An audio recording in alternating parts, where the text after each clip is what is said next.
నమస్తే, welcome to A one TV Telugu news. ఇక రాష్ట్ర ప్రభుత్వం అవినీతి బయటపడిందని CM Revanth Reddy diversion politics కు పాల్పడుతున్నారని మాజీ మంత్రి బీఆర్ఎస్ నేత హరీష్ రావు ఆరోపించారు. ఫోన్ ట్యాపింగ్ కేసులో సిట్ విచారణకు వెళ్లే ముందు ఆయన తెలంగాణ భవన్ కు వెళ్లనున్నారు. ఈ క్రమంలో పుప్పాలగూడలో తన నివాసం వద్ద మీడియాతో మాట్లాడారు. నిన్న ఉదయం రేవంత్ బావమరిది భాగోతాన్ని బయటపెడితే రాత్రి 9 గంటలకు సిట్ నోటీసులు వచ్చాయని, ఈ రోజు ఉదయం 11 గంటలకు విచారణకు హాజరు కావాలని నోటీసుల్లో పేర్కొన్నారన్నారు. అవినీతిపై ప్రభుత్వాన్ని ప్రశ్నిస్తే ఇలాగే చేస్తారని విమర్శించారు. రేవంత్ రెడ్డి తాటాకు చప్పళ్లకు భయపడేది లేదని స్పష్టం చేశారు. కోసం ఈ నోటీస్ పంపిండని అర్థమైతా ఉంది.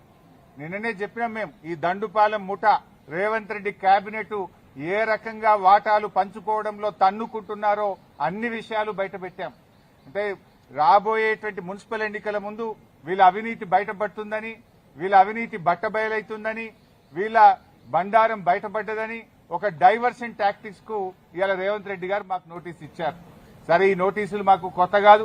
తెలంగాణ ఉద్యమంలో ఆనాటి సమైక్యవాద ప్రభుత్వాలు ఎన్ని కేసులు పెట్టినా, ఎన్ని మా మీద రకరకాల ఇబ్బందులు పెట్టినా కేసీఆర్ గారి నాయకత్వంలో మేము పోరాడినటువంటి ఒక కార్యకర్తలం, ఉద్యమకారులం.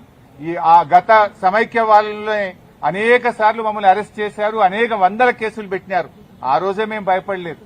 ఇవాళ నువ్వు ఎందుకు నోటీస్ ఇచ్చినావు నాకు? మేము ఏమడిగినాం? నీ 6 గ్యారెంటీల సంగతి ఏంది అని అడిగినాం.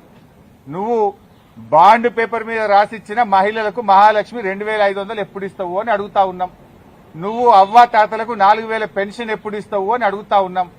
నీ యొక్క అక్రమాలు, నీ బొగ్గు కుంభకోణము, నీ పవర్ కుంభకోణం